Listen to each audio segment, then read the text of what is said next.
Hi, so on the 30th of October, Rachel Reeves released her autumn budget, and it came with important changes in some areas that are as important as the absence of them in others. So to understand the impact on the UK property market, I'll be covering four main sections. First, home buyers. Second, investors and lettings.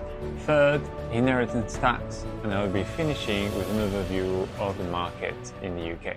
So first, home buyers. And what strikes is the absence of new support for first-time buyers. One could have expected a return of the Help to Buy scheme in some form. On the contrary, the temporary stamp duty relief will be dropped. So currently in England, first-time buyers pay no stamp duty on up to £425,000. This will be dropped to £300,000 from April 2025. So as a buyer, you have until then to benefit from it. But just to be clear, in order to benefit from the current threshold, you need to not only have found your dream property, have agreed on the purchase price, exchange contract, but also completed and paid your stamp duty by then. In terms of the home buying market, it's showing some positive signs. The interest rates are still high but decreasing, and the number of mortgage approvals is at its highest since 2022. So second, investors and lettings. And I'll start with stamp duty again.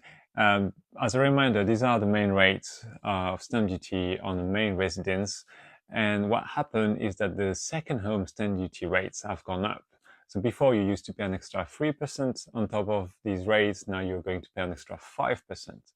And the bad news is that this is effective from the 31st of October 2024, which means that if you were in the process of buying a house at that time, then you're already subject to that increase of the extra 2% on top of it. Another impact on this time for non-UK domiciled investors is the fact that we'll be switching to residence-based regime from April 2025. There will be some reliefs in place for the first few years, and you can find the details on the government page that describes all the changes that came as part of the autumn budget, and I've added a link to that page in the description below. And one tends to think that a non-dom investor usually is someone who lives in Dubai, a very wealthy life, and holds about hundreds or thousands of properties in his portfolio. And tend to forget that actually, more simply, someone who used to live in the UK, who had to move out of the country and decided to let his property instead of selling, is also a non-dom investor.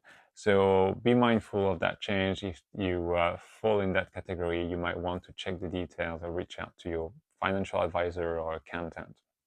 Another thing worth mentioning for investors is the fact that the capital gains tax rates have remained unchanged, so they still are at 18 and 24% respectively. However, it's interesting to take into account what has happened outside of residential properties, where the rates for the CGT have been increased, and they went from 10 and 20% to 18 and 24. So basically what the government has done is to align the CGT rates across all types of assets. And there's talks of increasing the CGT rates even further in the coming years. Finally, and it's not a change that was introduced recently, but as a reminder, it's no longer possible to deduct the interest you pay on the mortgage that financed the property you let. What there is in place is a 20% relief applicable to your income or the interest paid, whichever is lower. And third, inheritance tax.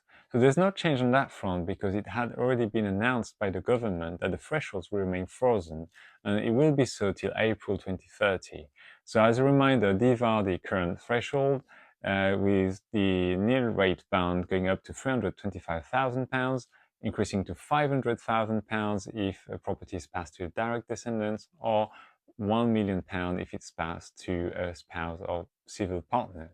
Fourth, I wanted to share some market insights, starting with the fact that the average sale to exchange time is now over 4 months. And with the stamp duty relief being dropped in April 2025, it means that quick completion are key. And they are key for first-time buyers, obviously, But they are also key and matter for sellers who have a property that might attract the first-time buyers. And as soon as you add that second group, actually it means a lot more people. But there are solutions that allow now to have a quick exchange or quick completion in just a few days for cash buyers, or up roughly to a month for mortgage-backed buyers. And feel free to reach out if you want to discuss more about it. And I wanted to share my view on the market, and the main facts and my main takeaways are: one, the fact that there's no new support for first-time buyers. Actually, that goes the other way around. There'll be less incentive for first-time buyers from April 2025, meaning probably more people staying and keeping on renting. Second, there's less incentives for investors. And again, I've not even mentioned the renter's right deal that will make even more complicated to manage buy-to-let properties and making that less profitable of an investment. We've already seen investors withdrawing from that market, so meaning less stock and less availability of properties on the market. And thirdly, there's an ever increasing demand for housing in the UK. So to me, that's a very bad triangle, and I'll leave it up to you how you want to interpret it. So there you go, 4 sections covering the main impacts on the property market resulting from the autumn budget. Thanks for watching. I hope you found it informative. If you want facts and details, I invite you to go to the source of information, which is the UK government webpage, for which I've put a link in the description below. And if you want more market updates and stay connected, I invite you to subscribe to my channel.